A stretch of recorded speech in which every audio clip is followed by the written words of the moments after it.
Hey everybody, it's Josie. Welcome back to Cedar Creek Homestead. Well, today I'm out in the pasture waiting for the rain. We were supposed to start getting rain last night. We didn't get any.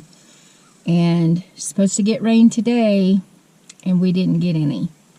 Now the temperatures have backed off a little bit. It's in the upper 90s, not over 100 degrees.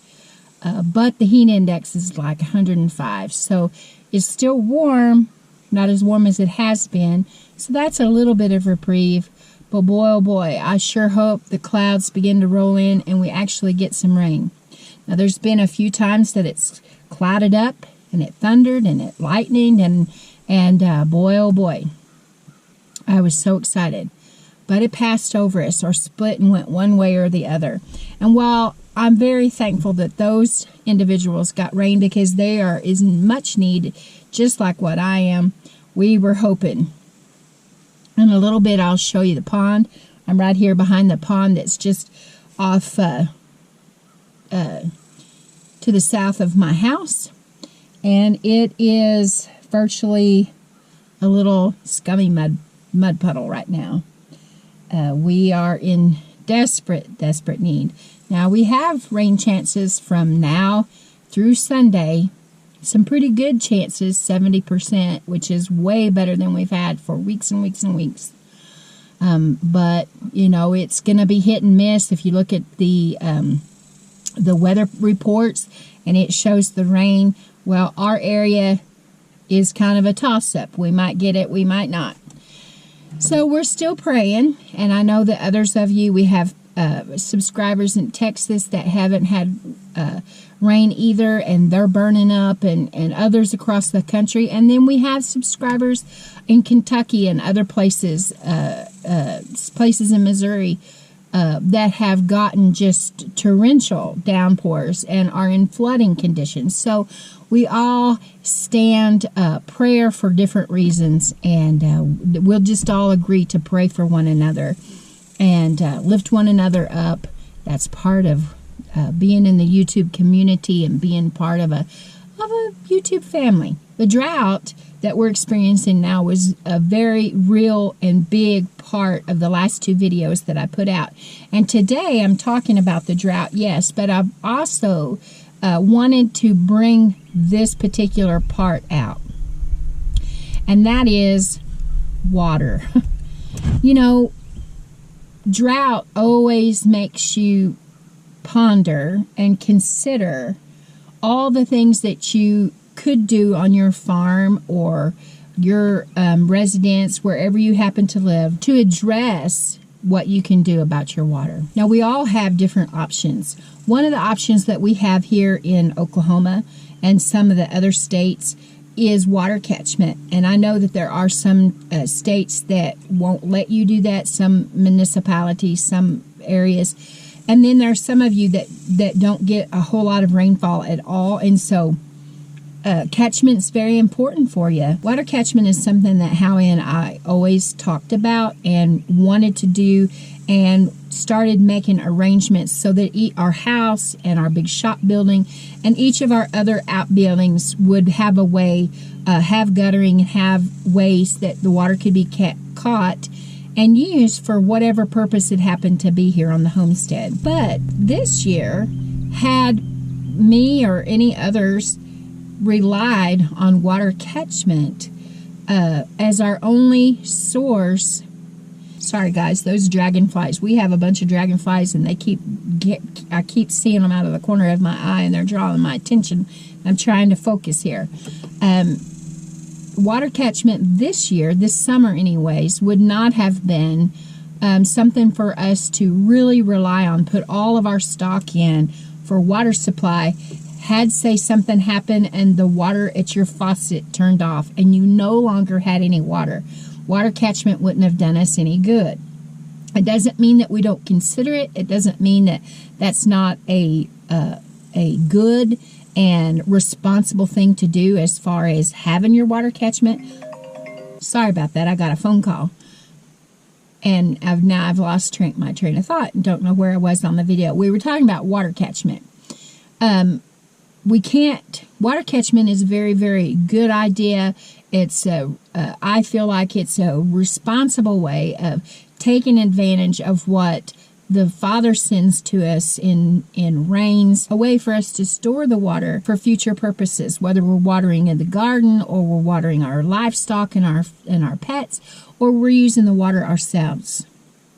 But this year, you know that water catchment would not have worked for us, at least for the summertime, and other alternatives for water would need to be in place.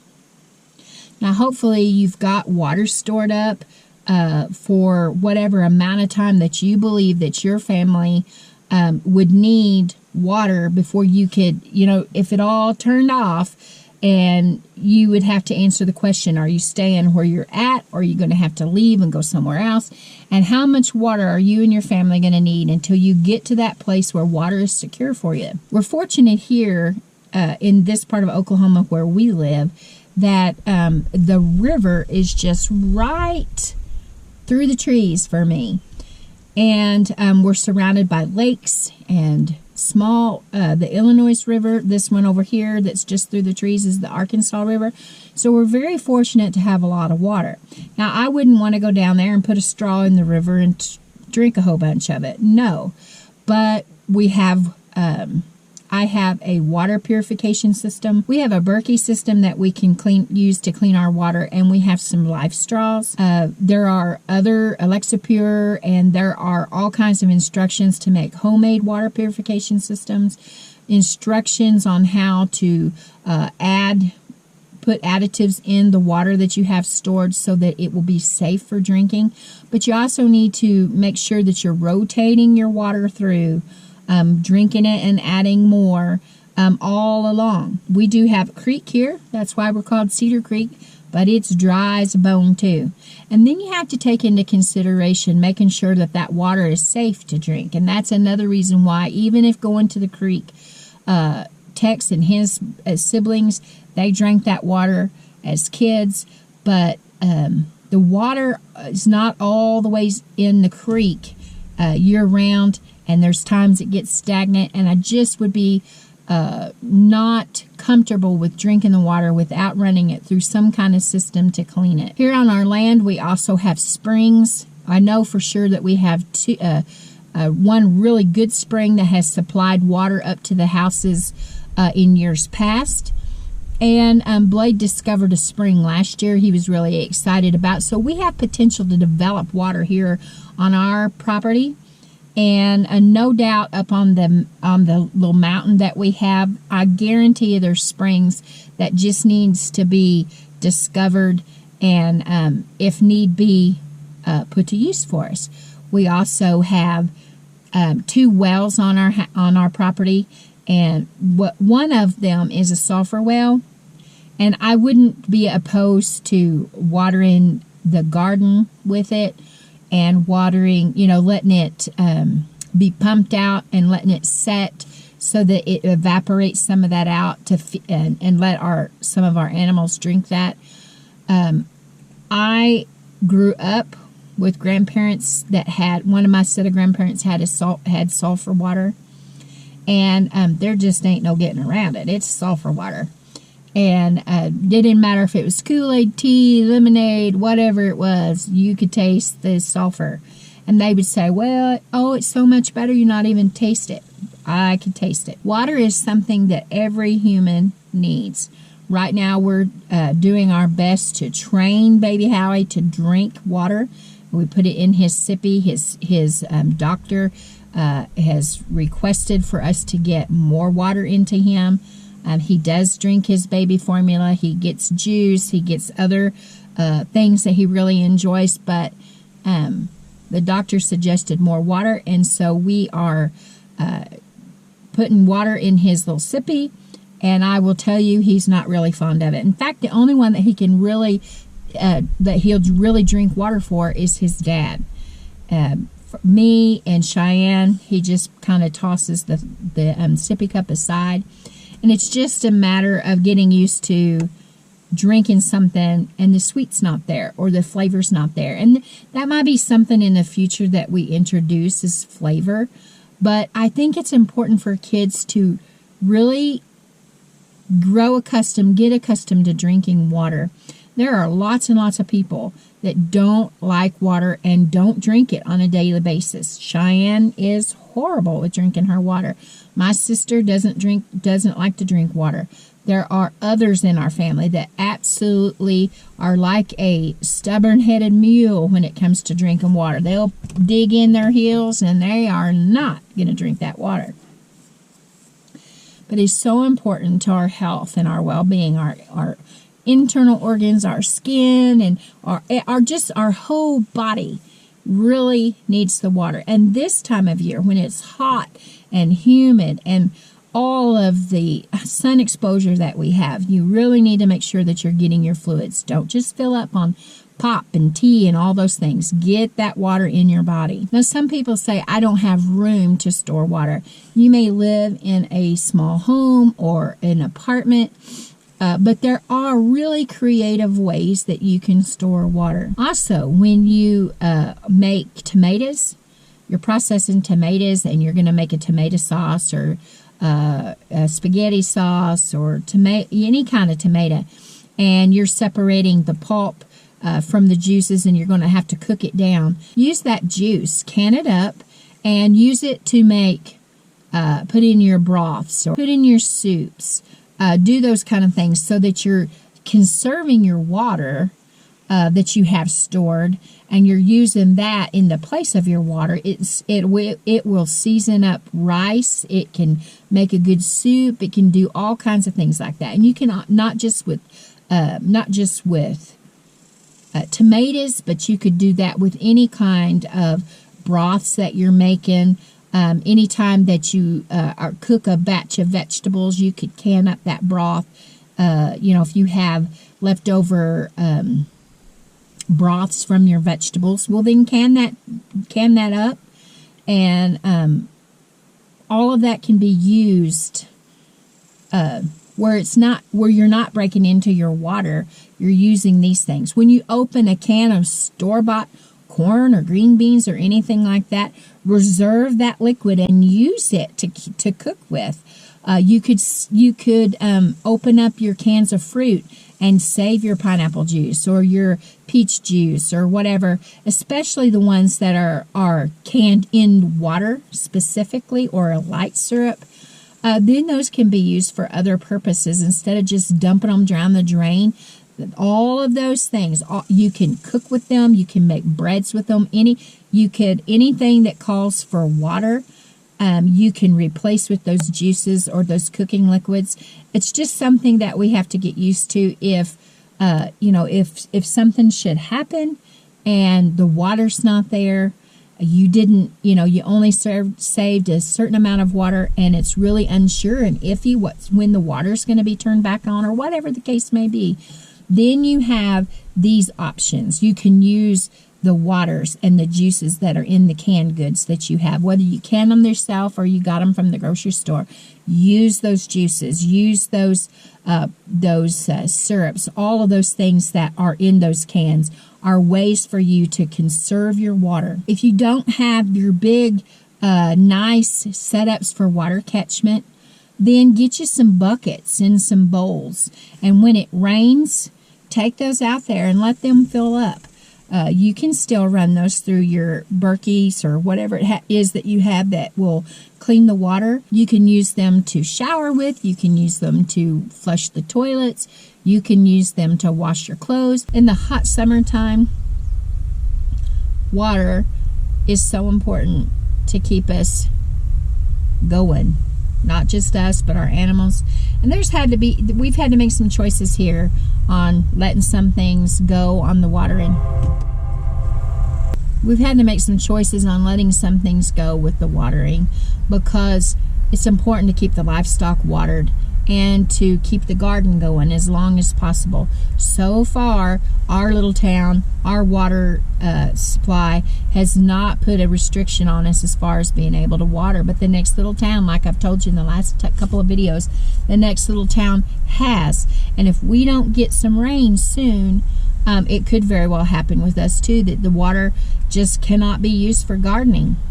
Now today, I went to water some of my tomatoes and stuff that I have in the backyard, fill up the water for the dogs, and I went to the front yard. I have a set up a system. I've got a frost-free hydrant in the front yard, and then I have water lines that run around the side of the house to three different water hose setups that I can use for my side yard, for the porches, on the back porch, and then the backyard.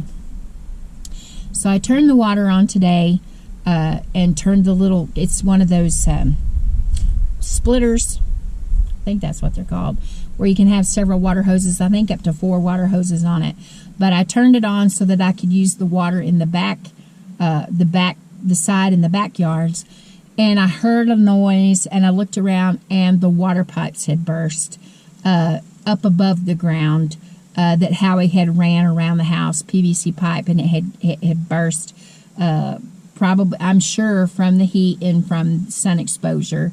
That has all busted apart. And so I had to what I had to do is turn that water off, drag out other extra water hoses, and drag water hoses around the house so that I could take care of the things that needed to be watered. No big deal. I survived it. But that also brought to mind that you need to make sure that you have plenty of water hose on hand and sprayers and things that you can use to make sure that all your stuff can be watered and be tended to. We all probably have bottled water on hand, whether it's the small personal bottles or the bigger bottles, or maybe even barrels, or the little systems that you can get at the grocery store. All of us probably have something like that in our homes. But the very most important thing to do besides that, if you have any kind of water catchment or getting water from the creeks or getting water from any other sources, to make sure that you are cleaning that water. Waterborne illnesses are nothing to mess with. You can go back through history and you can read all the different times that illnesses came through an area through the water supply, and it wiped out entire families because of diarrhea and things that really took people out fast. So make sure that you know your water source and that you've got a way to clean it, just to ensure extra safety, because you don't want that on top of everything else. You're already stressed, the water's off, so you're doing your best to try to make things work. You don't need sickness on top of that. Now, all of that sounds crazy, and it might sound discouraging, and I'm not here to discourage. I'm here to encourage you to prepare your pantry by putting up water. Find a way to store it. If you have to store bottles of water under your bed, cases of water, slide them under your bed, behind your sofa. Find creative ways to store water. Be wise about how you store your water and make sure that you have enough for your family. Now, if worse came to worse and the water was turned off and we didn't know for how long it was going to come back on, I assure you that you'll survive if not taking 2 or 3 showers a day. Make sure that you take care of your basic hygiene. Brush your teeth, wash your hands, clean your body off. But we don't have to have those long, soaking, hot showers or those long, stays in the bathtub. We think we do.